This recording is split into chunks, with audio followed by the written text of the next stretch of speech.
Hello दोस्तों, मेरा नाम है राघव और आप देख रहे हैं जी के राघव। तो आज की इस वीडियो में हम आपके लिए लेकर के आए हैं 30 जनरल नॉलेज के या करंट अफेयर्स या जनरल अवेयरनेस के क्वेश्चन आप कह सकते हैं इन्हें।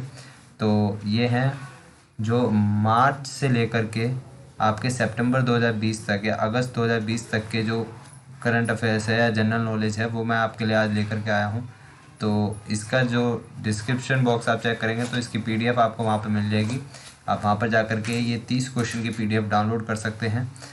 तो चलिए वीडियो को शुरू करते हैं। ये 30 क्वेश्चन हैं, बहुत ही इंपॉर्टेंट क्वेश्चन है आपके पेपर के पॉइंट ऑफ व्यू से, चाहे आप एसएससी का पेपर दे रहे हो, दिल्ली पुलिस का दे रहे हो या कोई भी कॉम्पिटिटिव एग्ज़ाम आप देने के लिए जा रहे हैं। तो ये जो जनरल नॉलेज है मैं आपको 30 क्वेश्चन करा रहा हूँ, बहुत ही इंपॉर्टेंट है। तो आप इन्हें ध्यान से सुनिए और हर एक क्वेश्चन पे नोट ज़रूर कीजिए उन क्वेश्चन को, नहीं तो आप पीडीएफ डाउनलोड कर ही रहे हैं तो कोई टेंशन वाली बात नहीं है।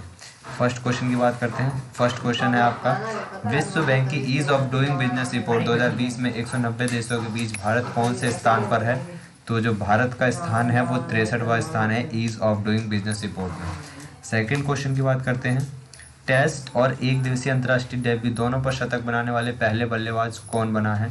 तो वो जो पहला बल्लेबाज है वो है आबिद अली, जिसने टेस्ट और एक दिवसीय यानी ओडीआई में डेब्यू करते ही दोनों में शतक मारे हैं। वो है आबिद अली, पाकिस्तान क्रिकेटर हैं जिनका 2019 में ही फ़िलहाल डेब्यू हुआ है। तो थर्ड क्वेश्चन के आगे बढ़ते हैं। थर्ड क्वेश्चन है, कौन सा देश भारत का छठा सबसे बड़ा तेल आपूर्तिकर्ता बन गया है? तो वो है संयुक्त राज्य अमेरिका, यूनाइटेड स्टेट ऑफ। ठीक है, फोर्थ क्वेश्चन की तरफ बढ़ते हैं। फोर्थ क्वेश्चन है, उपराष्ट्रपति ने सभी राज्यों की पुलिस में महिलाओं के लिए कितने प्रतिशत आरक्षित करने को कहा है? तो वो जो प्रतिशत आरक्षित करने को कहा है वो है 33%।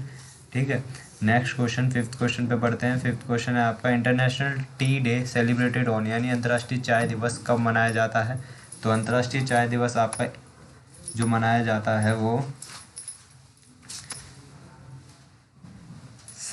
15 दिसंबर को मनाया जाता है। ठीक है, छठे क्वेश्चन पे आते हैं। हाल ही में मिस वर्ल्ड एशिया 2019 का ताज किसे पहनाया गया है? तो जो मिस वर्ल्ड एशिया 2019 बनी है वो है आपकी सुमन राव जी, ठीक है, जिन्हें मिस वर्ल्ड एशिया 2019 का ताज पहनाया गया है। सेवन्थ क्वेश्चन की तरफ बढ़ते हैं। वर्तमान में भारतीय सेना के प्रमुख कौन है? तो जो भारतीय सेना के प्रमुख वर्तमान में है वो है मनोज मुकुंद नरवाड़े। ठीक है, आप सभी को पता होना चाहिए। आठवां क्वेश्चन है, 15वें वित्त आयोग की आर्थिक सलाहकार परिषद की 5वीं बैठक कहाँ आयोजित की गई? तो 15वें वित्त आयोग की आर्थिक सलाहकार परिषद की 5वीं बैठक जो आयोजित की गई है वो नई दिल्ली में की गई थी। अच्छा, नाइन्थ क्वेश्चन की तरफ बढ़ते हैं। नाइन्थ क्वेश्चन है, हाल ही में किस राज्य की पुलिस ने राष्ट्रपति रंग पुरस्कार 2019 प्राप्त किया है? तो वो जो जिस राज्य की पुलिस है वो राज्य है गुजरात। गुजरात राज्य पुलिस ने राष्ट्रपति रंग पुरस्कार 2019 प्राप्त किया है। 10वें क्वेश्चन की तरफ बढ़ते हैं। 10वां क्वेश्चन है, किस केंद्र शासित प्रदेश ने उद्योग विभाग की एक स्टार्टअप नीति का अनावरण किया है? तो वो जो स्टार्टअप नीति है वो है जो स्टार्ट की है वो जो केंद्र शासित प्रदेश है वो पुडुचेरी है, जिसने ये स्टार्टअप नीति का अनावरण किया है। अच्छा, 11वें क्वेश्चन की तरफ बढ़ते हैं। वो क्वेश्चन है, भारत के किस प्रसिद्ध अभिनेता का हाल ही में 17 दिसंबर 2019 को निधन हो गया? तो जो 17 दिसंबर 2019 को निधन हुआ है वो है श्रीराम लागू, जो कि एक मराठी एक्टर थे। ठीक है, तो अगले क्वेश्चन की और बढ़ते हैं। 12वां क्वेश्चन है, sports personality of the year 2019 का पुरस्कार किसने जीता है? ये क्वेश्चन आपके पेपर के पॉइंट ऑफ व्यू से बहुत ही ज़्यादा इंपॉर्टेंट है। स्पोर्ट्स पर्सनैलिटी यानी क्रिकेट से संबंधित ये क्वेश्चन है, तो क्रिकेट का ये क्वेश्चन आपके पेपर में ज़रूर आएगा। तो ये जो क्वेश्चन है ये बहुत ही ज़्यादा इंपॉर्टेंट है। Sports personality of the year 2019 का पुरस्कार किसने जीता है? तो वो पुरस्कार जीता है बेन स्टोक, जो कि इंग्लैंड के क्रिकेटर हैं, ऑलराउंडर हैं। तो 13 क्वेश्चन की तरफ बढ़ते हैं। 13 क्वेश्चन है, उत्तर प्रदेश के कानपुर में राष्ट्रीय गंगा परिषद की पहली बैठक की अध्यक्षता किसने की? तो वो है माननीय प्रधानमंत्री श्री नरेंद्र मोदी ने। तो 14 क्वेश्चन की तरफ बढ़ते हैं। किस स्थान को दुनिया के अग्रणी खेल पर्यटन स्थल के रूप में चुना गया है? तो वो जो अग्रणी खेल पर्यटन स्थल के रूप में चुना गया वो स्थान है अबू धाबी। 15 क्वेश्चन की ओर बढ़ते हैं। 15वां क्वेश्चन है, फिक्की इंडिया स्पोर्ट्स अवार्ड 2019 में सर्वश्रेष्ठ खेल पत्रकार पुरस्कार से किसे सम्मानित किया गया? तो वो जो है वो है कामेश श्रीनिवासन। 16 क्वेश्चन की तरफ बढ़ते हैं। जलवायु परिवर्तन प्रदर्शन सूचकांक में भारत को कौन सा स्थान मिला है? तो वो जो भारत को स्थान मिला है, वो जो स्थान है 9वां स्थान है, जिसमें भारत को जलवायु परिवर्तन प्रदर्शन सूचकांक में स्थान मिला है, 9वां स्थान है। 17वें क्वेश्चन की तरफ बढ़ते हैं। 6वीं हिंद महासागर संवाद नई दिल्ली में डैश को आयोजित की गई?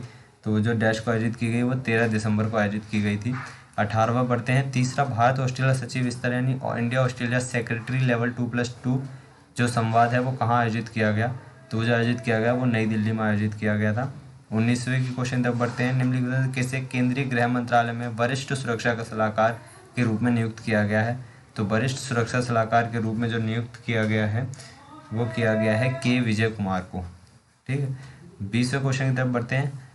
मानवाधिकार दिवस हर साल डैश को मनाया जाता है? तो मानवाधिकार दिवस हर साल जो मनाया जाता है वो मनाया जाता है 10 दिसंबर को। ठीक है। 21वें क्वेश्चन की तरफ बढ़ते हैं। सना मारिन जिन्हें डैश के सबसे कम उम्र के पीएम के रूप में चुना गया है, तो वो जो है वो देश जो है वो है फिनलैंड। फिनलैंड की पीएम सना मारिन को चुना गया है, देश की सबसे कम उम्र की पीएम है। ठीक है। 22वां क्वेश्चन है। 4वें भारत जल प्रभाव शिखर सम्मेलन को किसने संबोधित किया है? तो जो 22वें क्वेश्चन का आंसर है ये है गजेंद्र सिंह शेखावत। ये जो है ये जल मिनिस्ट्री से संबंधित हैं। ठीक है।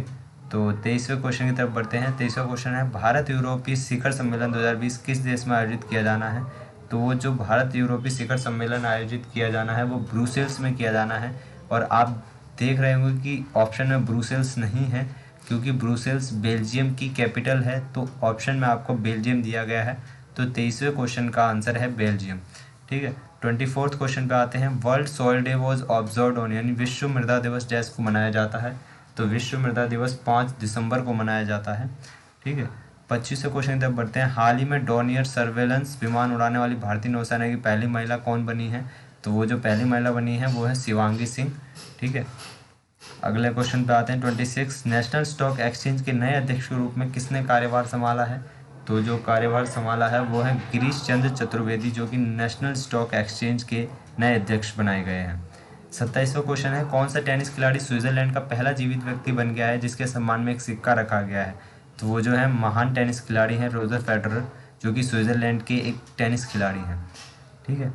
28वें क्वेश्चन पे आते हैं। सीमा सुरक्षा बल यानी बीएसएफ ने 1 दिसंबर 2019 को अपना 10वां स्थापना दिवस मनाया? तो इन्होंने जो मनाया था वो 55वां स्थापना दिवस था। 29वें क्वेश्चन की तरफ बढ़ते हैं। पृथ्वीराज सिंह रूपन किस देश के नए राष्ट्रपति चुने गए हैं? तो पृथ्वीराज सिंह रूपन जो है वो मॉरिशस के नए राष्ट्रपति चुने गए हैं। 30 क्वेश्चन की तरफ आते हैं। भारत में हेल्थ केयर इनोवेशन सेंटर स्थापित करने के लिए भारत ने किस देश के साथ हाथ मिलाया है? तो वो जो हाथ मिलाया वो है देश स्वीडन के साथ। ठीक है। 31वें क्वेश्चन का जो आंसर है वो आपको खुद बताना है। मैं ये क्वेश्चन आपको दे रहा हूँ, आपको कमेंट सेक्शन में इस सवाल का जवाब देना है कि राष्ट्रीय युवा संसद योजना का वेब पोर्टल किसने लॉन्च किया है? तो रामनाथ कोविंद, राजनाथ सिंह, अमित शाह या नरेंद्र मोदी? ये आपको कमेंट सेक्शन में इस क्वेश्चन का जवाब देना है। और वीडियो अच्छी लगी तो वीडियो को लाइक करना, दोस्तों के साथ शेयर करना और PDF का लिंक डिस्क्रिप्शन बॉक्स में डाउनलोड करना ना भूलें। धन्यवाद।